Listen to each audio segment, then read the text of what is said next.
So we've had to inform and advocate. And what those PLAs allow for is to set some target goals for local hire, which is a way to ensure that diverse women, women of color, are included, as well as targeting disadvantaged workers. Again, women fall within that category. So through project labor agreements, we can set local goals for hiring low-income, diverse women into these quality green construction jobs. And lastly, I just want to end with how critical it is to require standard data collection. It currently does not exist, so we need to track jobs created, but not the demographics of who's filling those jobs. And so I just want to end with sharing that the Applied Research Center in November will be releasing their Green Jobs Toolkit, mandating race and gender equity. And it will be a toolkit that organizations as well as policymakers and advocates can use to ask questions about tracking the numbers of women, diverse women into these jobs. And that's the means that we can both assist these agencies and policymakers, but the reality is also hold them accountable so that we close this serious divide between women and men in these quality green construction jobs. Thank you. Thank you, Maricela. You helped identify the real program and policy changes necessary at the local level. And I really appreciate what you said about data and tracking. That's one of my mantras that I've been thinking about when looking at how data is collected when it comes to employment policy. I want to thank each of our speakers today. You provided some excellent background on the Women's Economic Security Campaign and helped us understand why this effort is so important at this juncture in our nation's economic security debate. You also provided detailed information on how and why the green jobs conversation needs to and can include low-income women. Now it's time to open us up for questions, and I want to introduce Amy Nagel, our national coordinator, who will be reading the questions and directing each question to our respective panelists. Amy? Hi there, and thank you all so much for being on this call. It's really been quite a treat. I want to remind you to not use the raise your hand function, but use the question function, and we've been trying to sort through the many questions that we have. I think I will begin with two questions that have come over for Joan Kriansky at Wider Opportunities for Women. I will kind of put the two questions together. The first one is from Geraldine Diaz of Casa de Maryland in Prince George's County, asking for a little more detail on the kind of training that you at WOW are offering. In addition, we had another audience member asking for a little bit more detail on the Women Wins Job Act. Joan, could you fill us in on that? Sure. Can you hear me? Yes, ma'am. Good. Okay. Hi, Casa de Maryland, one of the great groups in our community.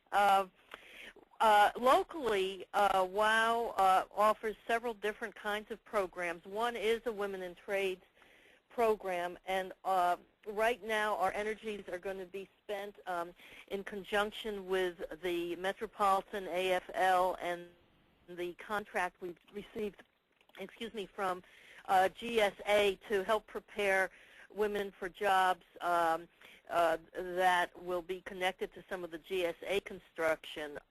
We have been very fortunate to receive funds from the Department of Labor WANTO funding stream and have been using that to prepare women for jobs that would require registered apprenticeships, which offer a really true career path for access to jobs that are going to offer good wages and benefits. We also have a self-sufficiency initiative here in Washington where we provide information on careers and costs of living through our Family Economic Self-Sufficiency Project and calculator for 400 family types in the Metro D.C. area, 5 jurisdictions, including several in Maryland. And we offer that training in conjunction with job training programs and other programs like adult literacy through the area. And lastly, we are also holding workshops for adults and teens, connections to careers that help broaden one's understanding of what it takes to live in D.C. and the kinds of career opportunities, particularly green jobs. Just as an interesting note, our first Women in Trades program began in the early 70s, and it is today what you would call a green job. It was placing women in the water treatment plant in southeast D.C. So we move from our local work, which very much informs our national work, to a piece of legislation that Congressmember Polis will be introducing probably as part of the Workforce Investment Act, which will be expanding what was originally the WANTO bill, the Women and Non-Traditional Jobs and Apprenticeship Project, to a much larger program with the goal of providing resources to promote job training programs and collaborations on the local level in all 50 states, and will also include a national commission to oversee the inclusion of women in a range of non-traditional jobs, particularly those which will be high growth in the 21st century, that will include construction but go far beyond that. And we will be looking for congressional sponsors to that legislation, and if folks are interested in that or being part of our National Coalition on Women and Job Training, which WOW chairs, you can contact me at jkuriansky at wowonline.org, jkuriansky at wowonline.org, and we would be delighted for any and all interest in this legislation, because each Congress member will matter and their constituents matter to them. Thank you. Great. Thank you, Joan. Appreciate that. I think we will now go to a question being asked by Kevin Doyle from the Workforce Development Group of the New England Energy Council in Boston. And I think I'll ask Shelley to maybe take a first crack at this. And Kevin would like to know, in their efforts in the sort of private sector, how can they interact with the Women's Economic Security Campaign? Women's funds are located across the country, and we have a sister fund in Boston. And one of our goals in the Women's Economic Security Campaign is to join and support all women's funds in engaging in this work. So we absolutely can connect you to the Women's Fund of Boston and support our sister in Boston to work with you on implementing our recommendations and all the advocates' recommendations on the call for women in green jobs. Great.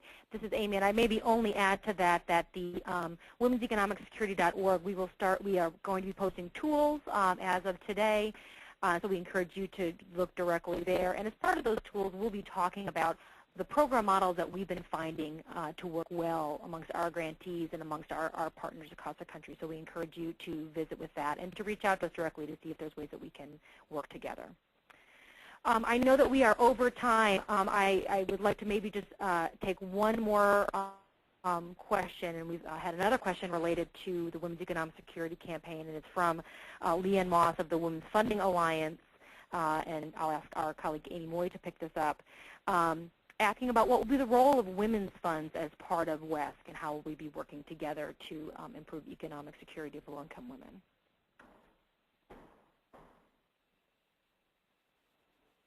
Amy, are you with us still?